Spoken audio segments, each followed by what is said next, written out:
Om Sai Ram, Shri Sai Satcharita, chapter 12. In this chapter, we will cover the following topics: Sai Leelas, experiences of Kaka Mahajani, Dhumal Pleader, Mrs. Nimonkar, Mule Shastri, a doctor. Now, let us see in this chapter how devotees were received and treated by Baba. Saints' mission.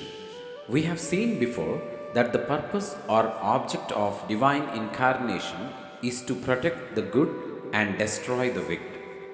But the mission of the saints is quite different. To them, the good and the wicked are the same. First, they draw the evildoers and set them on the right path. They are the Agasti to destroy the Bhavasagar, the ocean of worldly existence, or the sun to destroy the darkness of ignorance. The God dwells in the saints. In fact, they are not different from Him.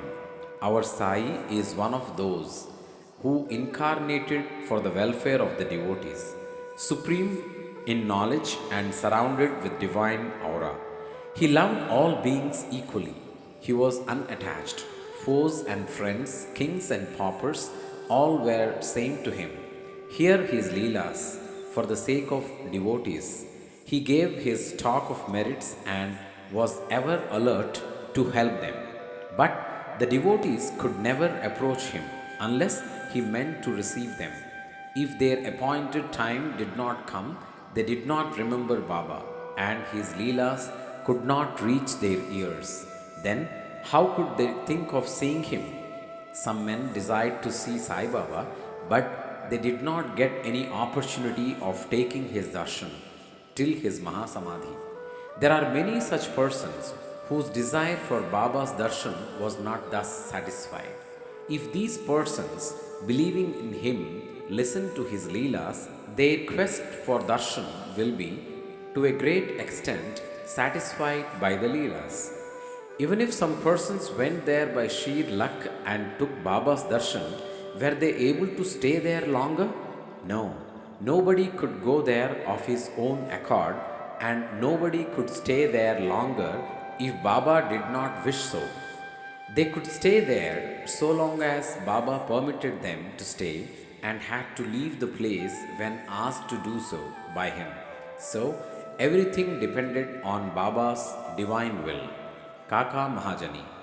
Once, Kaka Mahajani went to Shirdi from Mumbai. He wanted to stay there for 1 week and enjoy the Gokulashtami festival. As soon as he took Baba's darshan, Baba asked him, "When are you returning home?" He was rather surprised at this question, but he had to give an answer. He said that he would go home when he ordered him to do so. Then Baba said, "Go tomorrow." Baba's word was law and had to be obeyed. Kaka Mahajani therefore left Shirdi immediately.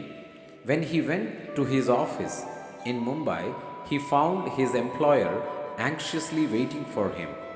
His Munim, that is the manager, suddenly fell ill, hence Kaka's presence was absolutely necessary. He had sent a letter to Kaka at Shirdi, which was redirected to him at Mumbai.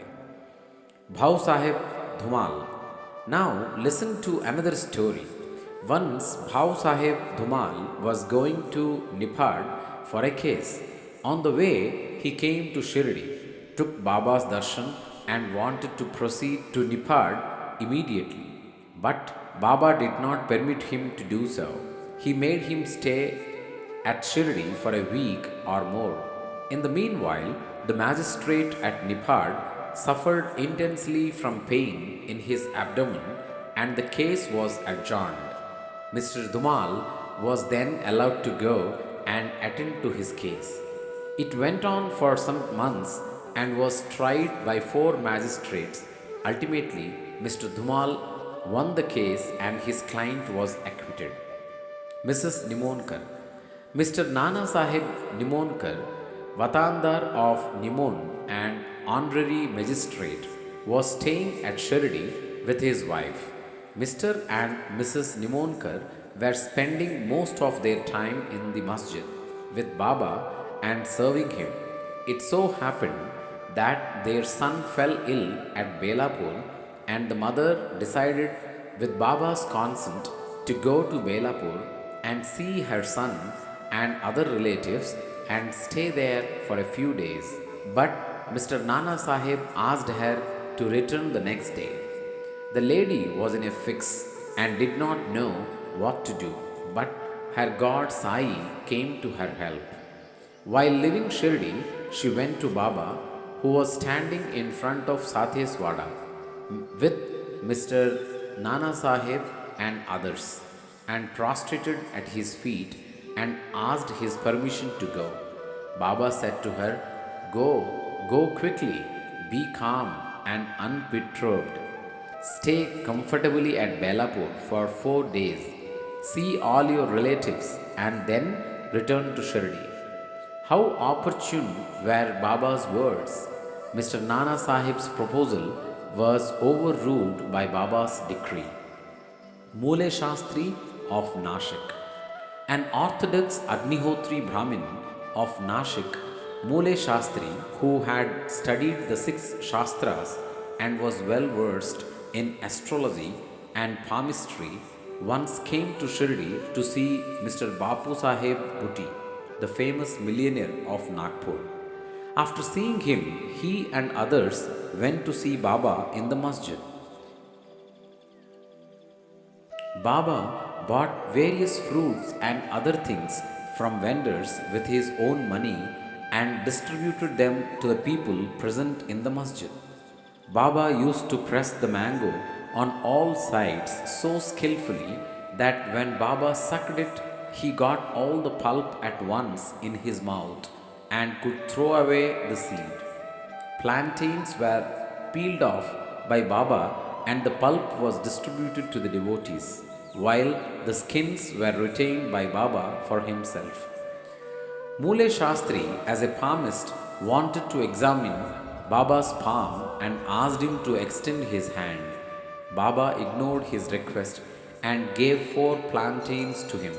Then they all returned to the Vada and Mule Shastri bathed, wore fresh clothes and started his routine duties such as Agnihotra, etc. Then Baba, as usual, started for Lendi and said, Take some geru, that is, a red, miry substance used to dye clothes in saffron color. We shall today don saffron colored cloth. None understood what Baba meant. Then, after some time, when Baba returned and preparations for the noon arati were being made, Bapu Sahib Jog asked Mule Shastri whether he would accompany him for the arati. He replied that he would see Baba in the afternoon. Baba sat on his seat, was worshipped by the devotees, and arati commenced. Then Baba said, Get some dakshina from the new Nashik Brahmin. Bhutti himself went to the Vada to get the dakshina, and when he gave Baba's message to Mule Shastri, he was sorely perplexed. He thought in his mind, Thus, I am pure Agnihotri Brahmin. Why should I pay dakshina? Baba may be a great saint. I am not his dependent. But since a great saint like Sai Baba was asking for dakshina through a millionaire like Bhutti, he could not refuse. So, leaving his routine unfinished, he started with Bhutti for masjid. Thinking himself holy and the masjid otherwise, he remained at a distance and, after joining his palms, threw flowers at Baba from there. Then, lo, all of a sudden, he saw not Baba, but his late Guru Gholap Swami there. He was wonderstruck. Could thus be a dream? No, it was not, as he was wide awake. But how could his late Guru Golab be there? He was speechless for some time. He pinched himself and thought again, but could not reconcile to the fact of his late Guru Golab being in the masjid.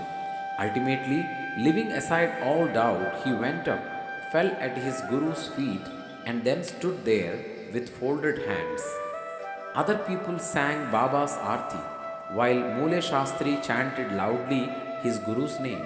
Then, casting off all pride of caste and sacredness, he fell at his Guru's feet and closed his eyes. When he got up and opened his eyes, he saw Baba asking for dakshina. Seeing Baba's blissful form and his inconceivable power, Mule Shastri forgot himself. He was extremely pleased. His eyes were full of tears of joy. He again saluted Baba and gave the dakshina. He said that his doubt was removed and he saw his own Guru. On seeing this wonderful Leela of Baba, all the people, including Mule Shastri, were much moved and they realized the meaning of Baba's words. Bring Geru, we shall don saffron colored clothes. Such is the wonderful Leela of Baba. A doctor. Once a Mamaltadar came to Shirdi with a doctor friend of his.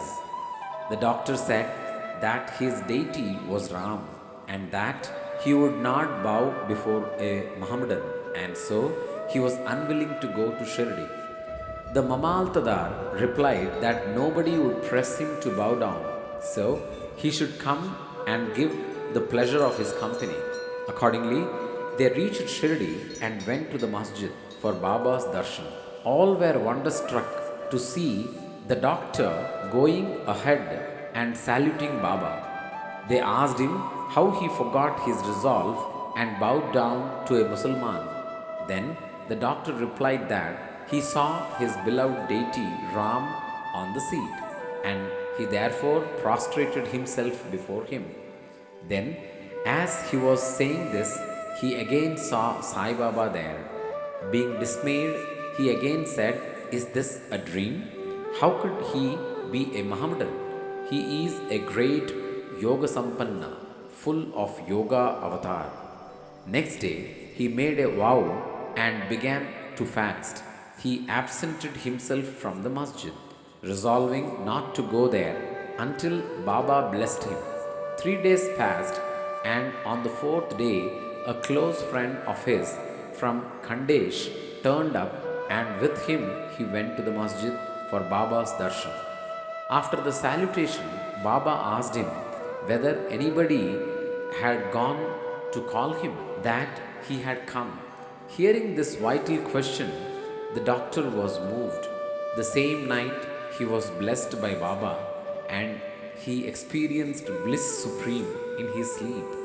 Then he left for his town where he remained in the same state for a fortnight. Thus, his devotion for Sai Baba increased manifold.